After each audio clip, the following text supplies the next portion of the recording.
Hey everybody, welcome back to the channel. So some changes that are coming is you're going to see a lot more uploads on the YouTube channel. I'm going to focus less on the streams and I want to bring you guys more content. We started this series a little while ago where I was focusing on aiming and how to improve, and I still haven't stopped. I'm still practicing every single day. So I apologize that there has been a lack of uploads and a lack of streams. Obviously, you know I moved recently, and we're going to get right into the video. And if you want, you can skip further ahead into the video. I'll probably put a little marker. But this video for today is going to be talking about 80-80 spam.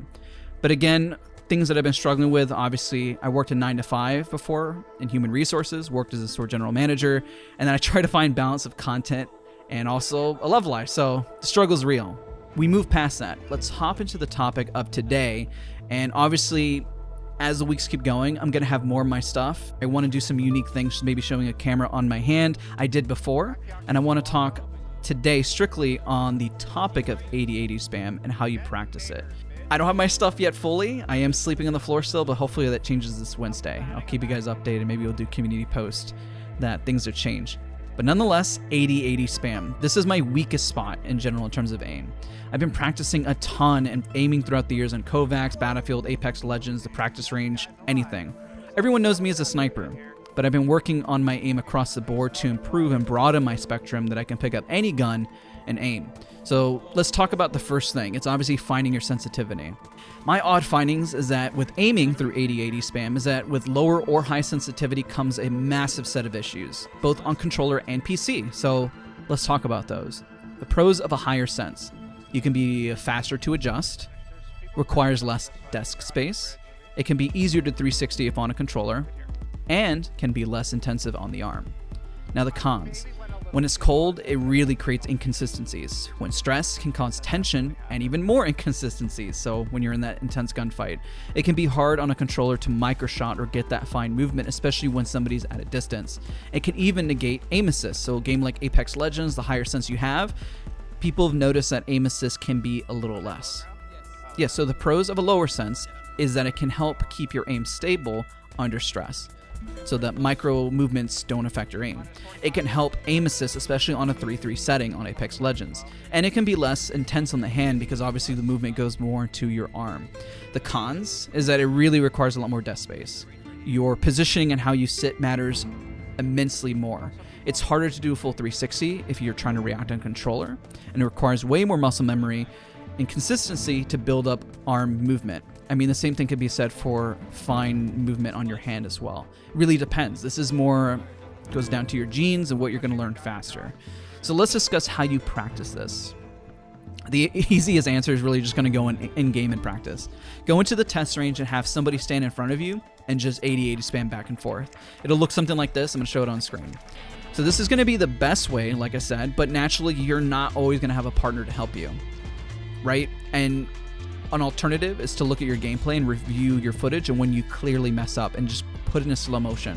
Just slow it down and really see how you're clearly messing up. Of course, you can just practice, moving your cursor left and right, but it doesn't really get you that movement, right? This is where you have kovaaks if you're on PC. Unfortunately, if you're on controller, you really have to have a buddy, or just practice the movement left and right, and just go in game and just keep dying over and over again. Drop hot. Just drop hot over and over again. If you have a game that has TDM, that obviously is going to help a lot. Now, in kovaaks, there's a lot of scenarios that you can really benefit from if you're on PC. On kovaaks, you have Air Invincible, Ground Plaza, no UFO. Now, Ground Plaza obviously can do, it's a lot of different bots. There's certain ones I want to highlight that can really help, specifically Ground Plaza 7, Ground Plaza 8, and Ground Plaza 3. These are various 80-80 spams, in my opinion, that are really strong. Icy Kata, Long Strafe, Invincible, I've been doing quite a bit as well. Easy Fast Strafe, Easy Invincible is really great, but 80-80 spam and Apex is a little faster. I think it mirrors more of Ground Plaza 8. You can also do Close Long Strafe, which is more longer movement, can help when you're a low sense player and you're trying to just get used to moving your arm left and right. This is just to name a few, but helps with various 80-80 spamming. You want to switch when you start to adjusting to one and switch to another, because the more that you practice the 80-80 spam, the better you're going to essentially get. Because these tend to move faster than in-game in some scenarios. In some scenarios, they tend to be a little slower. but the idea is that you're just building a base. Now, the only way to practice and predict better 80-80 spam is just by seeing it, which is why I recommend slowing down your footage and just watching what an enemy does. Now, if you go into really bad lobbies, you're going to notice that nobody 80-80 spams. As your skill-based matchmaking goes up, you're going to notice that everyone starts to 80-80 spam more, and you want to get used to that. Also, your health. You need to eat better to react and not feel sluggish. I've done this recently, and I've honestly noticed that there is a difference. So if you exercise, shower, and eat better, it's going to put you in a better mental state, and you're going to be able to track better. So an example, if you eat a full pizza right before you play versus eating probably a lower portion or healthier foods, it's going to impact how you track 80-80 spam and just seeing the overall movement.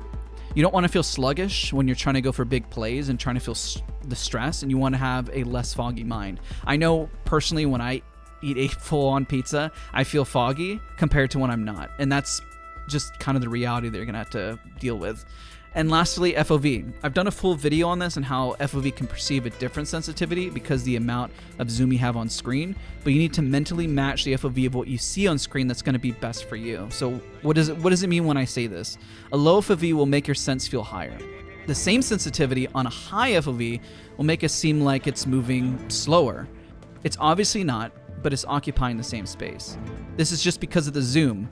You want to picture it like a camera. You have the same distance, you make the object appear faster or slower, and even can make the action feel more fast-paced. You ever think of your favorite action scene? From a distance, it'll probably look like they're moving at slow motion, looks like a really bad fight, but if you have the camera right up on them and they're moving really, really slow, but the movement is right up on their fist or something, it'll make the action seem like it's more fast-paced. Obviously, jump cuts is another factor of that, but nonetheless, kind of describes that. This is really the magic to improving 80-80 spam tracking. Obviously, a person will move differently in-game, but over time, they're going to become more predictable and easier to adjust to because you're used to the odd movement. I know some people will push and say kovaaks is a bad example of it, but you got to think of kovaaks like a gym. So you just go to the gym, you practice it, and then you put it into reality. But again, in-game time is going to help immensely to build that consistency.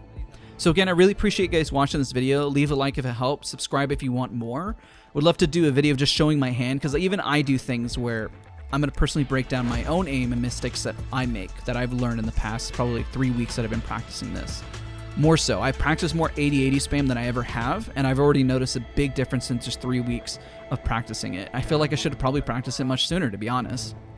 One thing I personally do is I flick too much when I need to keep a more fluid movement, because flicking means that you're going to hard stop. And when in reality, when 80-80 spam switches direction, it's not a hard stop. They're fluidly moving left and right. With the FOV, a target can look like they're moving fast, when in reality, I just need to slow down my hand and movement. So that's another thing I have to work on. This is the sniper me and wanting to overflick and can cause major issues and a loss of damage per second, or DPS. This is not the same for everyone. Obviously on controller, perhaps your biggest issue is prediction. Perhaps on PC, one person may be speed and actually just keeping up. So if you're a low sensitivity player and you're having an issue keeping up, try Tile Frenzy 360 400%. Just get used to moving your hand across your whole mouse pad and not stopping or lifting your mouse. For controller players, if you go super high, realize the issue is that you're going to probably overshoot. So try a scuff for more dexterity or something along this line. And for a low sense on controller, you're just going to have to predict. If somebody jumps right behind you, you should already know that they're going to jump behind you because you don't have the dexterity, or not really dexterity is a lack of a better word, but more or less the ability to move that quickly. Know your enemy, you just simply can't flick to that. But again, thank you so much for watching. Appreciate everyone for taking the time. Leave a like if you enjoyed the video, subscribe for more content, and we'll see you guys next time.